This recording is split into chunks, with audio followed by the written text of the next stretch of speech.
Hello everyone, welcome to our channel. इस video में हम देखेंगे चार्जशीट का कॉन्सेप्ट। जब पुलिस ऑफिसर या फिर इन्वेस्टिगेशन ऑफिसर इन्वेस्टिगेशन करते हैं और उन्हें कोई सफिशिएंट एविडेंसेस नहीं मिलते तो वो क्लोजर रिपोर्ट बनाते हैं। साथ ही साथ जो भी एक्यूज्ड पर्सन होता है उसको बॉन्ड पर रिलीज कर देते हैं। बॉन्ड पर रिलीज इसीलिए किया जाता है कि फ्यूचर में ऐसे पर्सन की अगर नीड होगी तो उन्हें फिर से बुलाया जा सके। लेकिन अगर पुलिस ऑफिसर को इन्वेस्टिगेशन के दौरान सफिशिएंट एविडेंसेस मिलते हैं तो फिर वो चार्जशीट फ्रेम करते हैं और आगे मजिस्ट्रेट को प्रोड्यूस कर देते हैं। इस केस में अगर ऑफेंस बेलेबल होता है तो एक्यूज पर्सन को बेल पर रिलीज भी किया जा सकता है। अब जो भी पुलिस इंचार्ज होते हैं पुलिस स्टेशन के, वो इस चार्जशीट को मजिस्ट्रेट को हैंड ओवर करते हैं।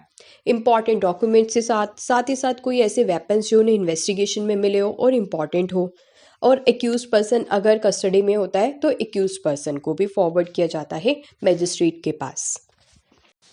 चार्जशीट एक फाइनल रिपोर्ट होती है जो पुलिस ऑफिसर प्रिपेयर करते हैं आफ्टर कंप्लीशन ऑफ इन्वेस्टिगेशन, और चार्जशीट बनाई जाती है under section 173 sub section 2 of CrPC.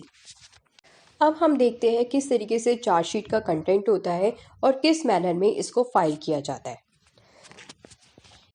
अगर ऑफेंस रेप से रिलेटेड होते हैं तो उस केस में चार्जशीट को विद इन 2 मंथ्स प्रिपेयर करना होता है। ये टाइम पीरियड 2 मंथ्स का देखा जाता है उस डेट से जिस डेट पर सबसे पहले police incharge of police station ने इंफॉर्मेशन क्राइम के बारे में रिसीव की थी। Police incharge of police station chargesheet magistrate को उस फॉर्म में देते हैं जिस फॉर्म को स्टेट गवर्नमेंट प्रिस्क्राइब करते हैं। अब हम ये फॉर्म देखते हैं और इसका कंटेंट देखते हैं। अब हम देखेंगे चार्जशीट का कंटेंट। चार्जशीट में पार्टीज का नाम बताया जाता है, किस तरीके की इंफॉर्मेशन रिसीव की गई थी वो बताया जाता है, जो भी पर्सन सर्कमस्टांसेस से एक्विंटेड होते हैं उनके नाम चार्जशीट में दिए जाते हैं। कौन सा ऑफेंस किया गया है उस ऑफेंस के बारे में बताया जाता है। अगर एक्यूज पर्सन कस्टडी में होते हैं तो उसके बारे में बताया जाता है। अगर बॉन्ड पर रिलीज हो गए तो इस फैक्ट को भी मेंशन किया जाता है।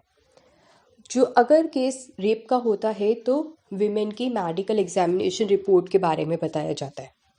जिस पर्सन ने सबसे पहले इंफॉर्मेशन रिसीव की थी उसने क्या एक्शन लिया उसके बारे में मेंशन किया जाता है। तो ये सब चीज़ें चार्जशीट में मेंशन की जाती है।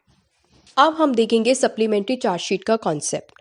अगर मजिस्ट्रेट को ये लगता है कि केस में अगर फर्दर इन्वेस्टिगेशन की गई तो फर्दर एविडेंसेस कलेक्ट किए जा सकते हैं, ऐसे में मजिस्ट्रेट फर्दर इन्वेस्टिगेशन करने के ऑर्डर्स दे सकते हैं और नई इन्वेस्टिगेशन करने के बाद जो चार्जशीट सबमिट की जाएगी मजिस्ट्रेट को, उसको एडिशनल या सप्लीमेंट्री चार्जशीट कहा जाता है।